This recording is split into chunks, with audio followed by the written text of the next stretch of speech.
I need to check the names to avoid, then write the story. The forbidden names are Margaret, Claire, Thomas, Ray, Mrs. Harlow, Frederick, Daniel, Donna, Nathan, Lily, Priscilla, Audrey, Beverly, Gerald, Cole, Harriet, Warren, Philip, Mrs. Sutton, Kevin, Joanna, Renee, Nora, Elliot, Cassie, Arthur. Now I'll write a 5,000-word story with new names, first-person female narrator, over 60, American English, applying the analyzed formula. I wasn't supposed to be there. That's the part nobody talks about when they retell this story. They talk about what happened at the church, about the look on my son's face, about the woman in the white dress being walked out in handcuffs while her veil was still pinned to her hair. But nobody talks about the fact that I wasn't even supposed to be in that car. I was supposed to be sitting in the third pew on the left side wearing my navy blue dress, dabbing my eyes with a handkerchief like a proper mother of the groom. Instead, I was crouched in the back of a linen closet at the Elmwood Country Club at 7:43 in the morning, holding my breath, listening to my future daughter-in-law lie to someone on the phone. Let me back up. My son's name is Marcus. He's 36 years old, 6'2", has his father's jaw and my stubbornness, and he is, without question, the best thing I ever did with my life. I raised him alone after his father passed. Marcus was 11 when we lost Jean, and I won't pretend that was easy. There were years I worked 2 jobs. There were years Marcus ate cereal for dinner more nights than I'd like to admit. But he grew up kind. He grew up decent. He grew up into the kind of man who calls his mother every Sunday without being asked, who still holds the door open for strangers, who cried at his best friend's wedding because he was genuinely that happy for someone else. So when he called me 18 months ago and told me he'd met someone, I was happy for him. I was. Her name was Vanessa. She was 31, a pediatric occupational therapist from Denton, Texas. Or so she said. She had dark hair, green eyes, the kind of easy confidence that made you feel like she'd been in whatever room she walked into for years. The first time Marcus brought her home for dinner, she complimented my bookshelves, asked about Jean's photo on the mantel, and laughed at exactly the right moments. She was polished. Smooth. I told myself that was a good thing, but there was one Sunday, maybe 3 months after they started dating, when Marcus stepped out to take a call from work, and it was just Vanessa and me at the kitchen table. She was looking at her phone, and I was refilling her coffee. And I asked something simple. I asked where she'd gone to college. She looked up, and for just a fraction of a second, less than a second really, something crossed her face. Not embarrassment. Not shyness. Something else. Something more careful. Then she smiled and said, UT Austin, kinesiology, and moved on so smoothly I almost didn't notice the pause. Almost. I didn't say anything. I told myself I was being paranoid. I told myself I'd spent too many years alone, and I didn't know how to let good things happen to my family without waiting for something to go wrong.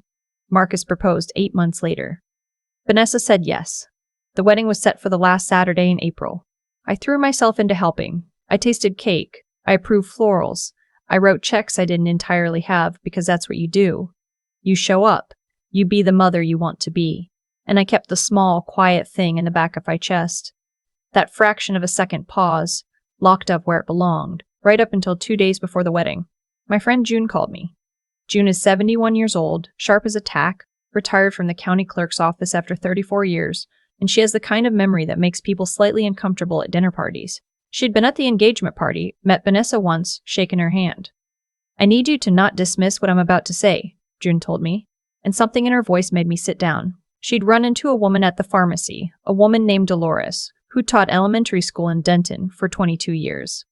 June had mentioned my son's wedding, mentioned the bride was from Denton, mentioned the name Vanessa, and Dolores had gone quiet in a way June recognized. She said she knew a Vanessa who matched the description, June told me.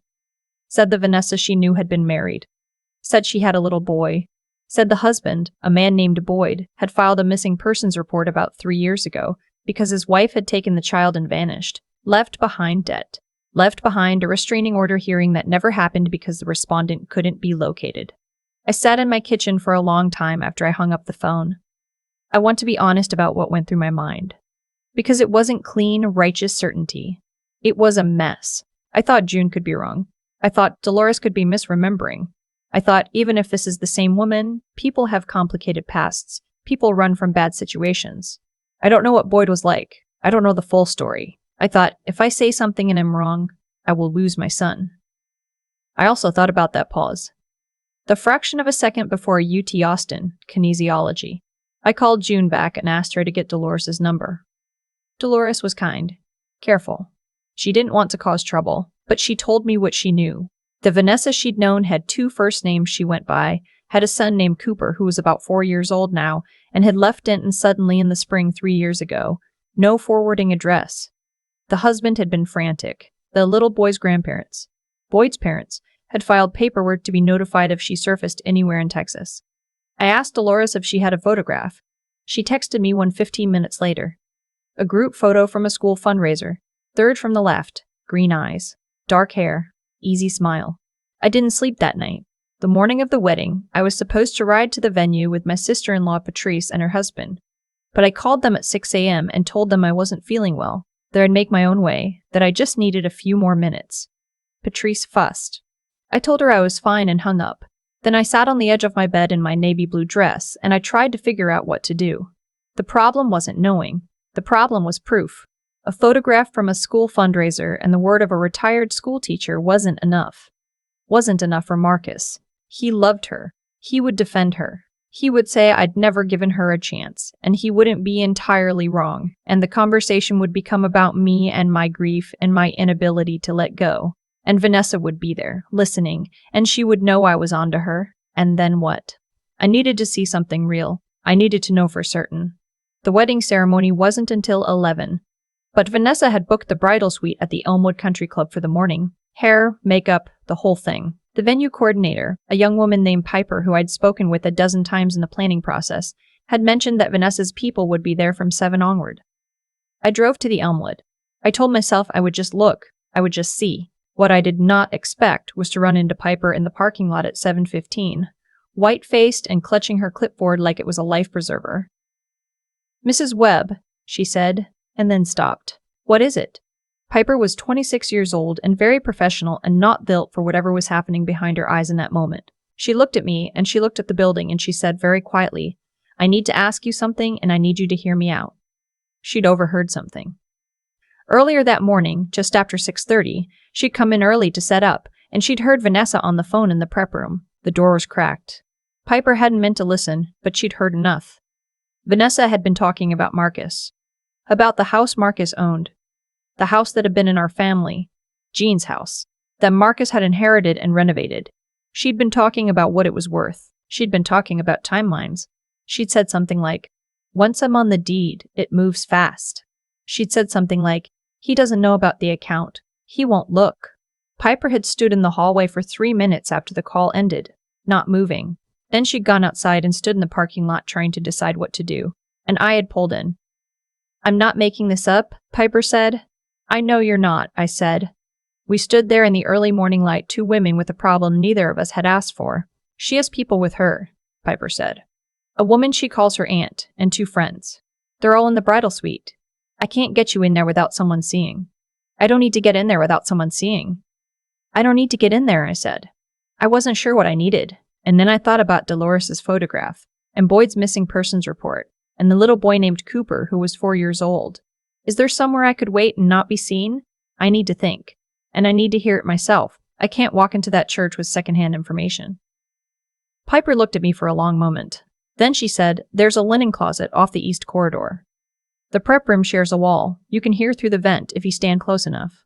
I am 63 years old. I have arthritis in my left knee, and I was wearing 2-inch heels and a dress I'd had dry cleaned twice. And I stood in a linen closet for 40 minutes, but I heard what I needed to hear. It wasn't just one conversation.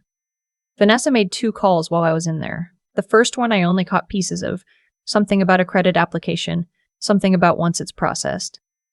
The second call was clearer. She was talking to someone she called baby. Lowercase, soft, the way you talk to a child. "I know, sweetheart," she said. "I know it's been a long time without mommy. Just a little bit longer. When I come get you, we're going to have a new house, a real yard. You can have a dog, remember? I promised you a dog." I pressed my hand over my mouth. There was a child, somewhere, waiting for her. She hadn't told Marcus. I don't know how long I stood there after she hung up, long enough that my knees started aching, long enough that I heard the bridesmaids laughing about something, and the sound of a hairdryer and the ordinary joyful noise of a wedding morning, long enough that some part of me wanted desperately to be wrong, because being right meant what came next, and what came next was going to break something. I called June from the closet, spoke in a whisper. Told her what I'd heard. You need to call Boyd, June said. Right now. Before the ceremony. I don't have his number. Dolores does. It took 11 minutes to reach Boyd. He was in Denton. He answered on the second ring like a man who had been waiting 3 years for a call he wasn't sure would ever come. His voice, when I told him where she was, when I told him what she was about to do, his voice cracked. Not with anger. With relief. He said, my son. She has my son. She took Cooper when he was 14 months old. I haven't seen my own child in 3 years. I walked out of that linen closet, crossed the parking lot, got into my car, and sat there for 2 minutes letting myself feel the full weight of it. A little boy named Cooper, who was 4 years old and didn't know his father. A man named Boyd, who'd spent 3 years looking. And my son, who had no idea, who was at this very moment probably knotting his tie in front of a mirror somewhere and thinking today was the best day of his life. Then I stopped feeling it and started moving. I called Marcus. He didn't answer. He never answers before a big moment. He gets quiet, goes internal, always has. I called his best friend Darren, who was with him at the hotel, and I said, Darren, I need you to get Marcus away from everyone else in the next 5 minutes and put the phone in his hand. Don't explain. Just do it. Darren, to his eternal credit, did not ask questions. When Marcus called me back, I was already driving toward the hotel. I kept my voice even. I told him I needed to see him before the ceremony. I told him I was sorry and I needed him to trust me, and I needed 10 minutes. The silence on his end was the longest of my life.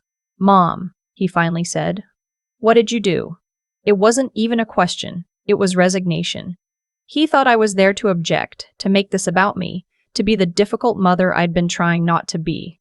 For 18 months. I didn't do anything, I said, but I need you to look at a photograph. I showed him Dolores's picture in the hotel parking lot, standing between 2 shuttle buses, both of us in our formal clothes at 8:40 in the morning. I showed him the photograph, and I told him what June had told me, what Dolores had told me, what Boyd had told me. I told him about the phone call I'd overheard, about the little boy named Cooper, about the account Marcus didn't know existed. I watched my son's face while I talked. He didn't interrupt. He didn't argue. He just listened, the way he's always listened, like someone who was taught early that the most important thing in any conversation is to actually hear what the other person is saying. When I finished, he was quiet for a long moment. Then he said, "The house." What?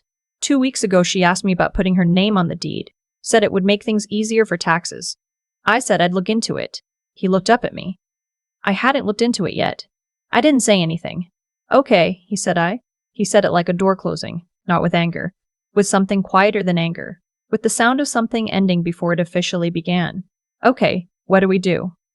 Boyd had already called the Tarrant County Sheriff's Office. Because Vanessa had taken Cooper across state lines, there were federal elements to the case.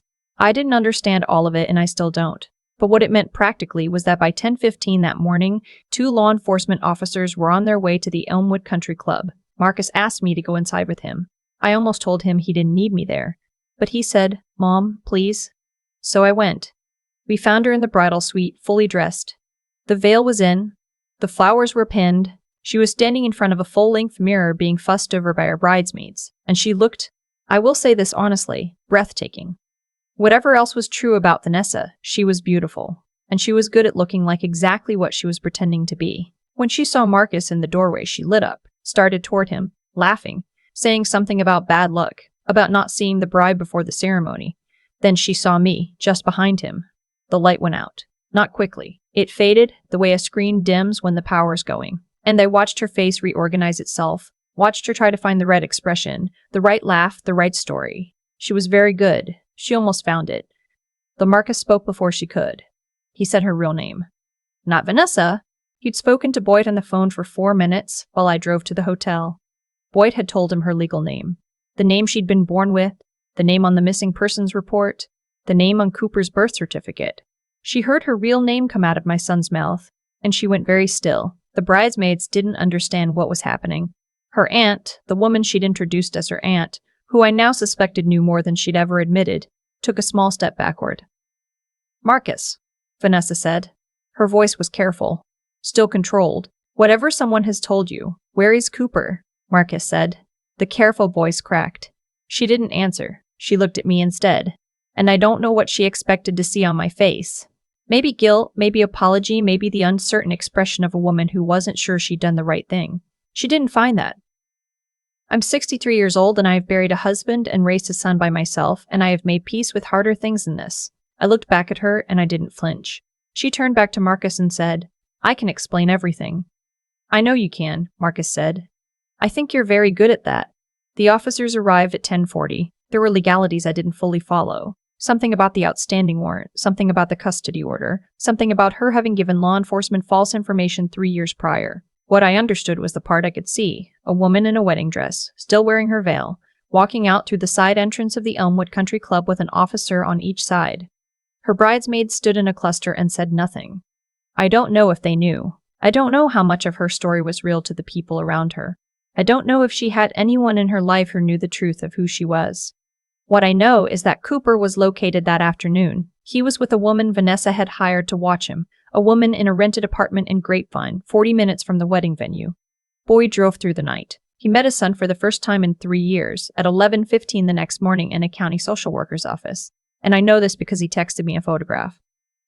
A man crouching down in a hallway, arms full of a small boy with his father's eyes. I sat at my kitchen table and I looked at that photograph for a long time. Marcus didn't talk much in the days right after. He's like his father that way. He processes quietly, goes deep inside himself, and then one day, he surfaces and he's ready. I didn't push. I made food he didn't ask for and left it in containers on his porch, and he texted me thank you, and that was enough. About 3 weeks later, he came over for dinner. First time since everything. We sat at the same kitchen table where I'd asked Vanessa where she'd gone to college, and he ate 2 helpings of the pot roast I'd made, and we talked about other things for a while. Then he put his fork down and said, How long did you know something was wrong? I thought about the pause, the fraction of a second. UT Austin Kinesiology. I didn't know, I said honestly. I just felt it. He nodded. He looked at the table for a moment. I should have listened, he said. You didn't know what I felt, I said. I didn't even know what I felt. I thought I was just being a difficult mother-in-law. He almost smiled at that. You're not difficult, he said. You see things. I reached across the table and put my hand over his, the way I used to when he was small and something had hurt him, and there weren't words for it. You're going to be okay, I told him. He turned his hand over and held mine. I know, he said. Here's what I want to say to you, if you're listening to this. If you are a parent and you feel something quiet, something that doesn't even have a name yet, something that only shows up as a half-second pause in a conversation that seemed perfectly fine, do not dismiss it. Do not let anyone, not even yourself, convince you that loving your child means staying silent. Loving your child sometimes means standing in a linen closet in 2-inch heels on a Saturday morning in April, listening through a vent until you know what you need to know. I wasn't there to destroy something. I was there to protect someone. In the end, that's all any of us can do. And if I have any regret, any at all, it's only this. I wish I'd trusted that quiet feeling 18 months earlier, not because it would have prevented pain. Pain comes regardless. But because my son spent 18 months building a life around a lie, and some part of him will carry that longer than he admits. But he's here. He's whole. He calls me every Sunday. That's enough. That's more than enough. People ask me sometimes if I feel guilty. If I think about what I took from Marcus that morning, the wedding, the plans, the version of the future he'd been building in his head for 18 months, and I understand why they ask. It's a fair question. I took something real from him. Even if what he would have had was built on lies, he still lost the shape of the life he thought he was walking into. That kind of loss has weight. I'm not going to pretend it doesn't. But here's what I've come to understand, sitting with all of it over these past months. The loss wasn't mine to prevent. It was already there, already woven into everything from the beginning, waiting. Vanessa made her choices long before I ever stood in that closet. She chose to take Cooper from his father when the boy was 14 months old. She chose to build a new identity and walk into my son's life wearing it. She chose to look at Marcus, kind, decent Marcus, who cries at other people's weddings, and see a house worth taking. Every one of those choices set something in motion. What happened on that Saturday morning in April was not me destroying something. It was the end of a chain that she herself had started pulling, link by link, years before I ever knew her name. That's not fate. That's not some mystical force evening the score. It's simpler and more honest than that. When you build your life on what belongs to other people, their trust, their names, their homes, their children, you are building on ground that cannot hold. It collapses eventually. The only variable is when and who is standing nearby when it does. I think about Piper sometimes. 26 years old, standing in a parking lot, clutching her clipboard, alone with something she didn't ask to know. She could have told herself it wasn't her business. She could have gone back inside and set up the centerpieces and let the morning proceed.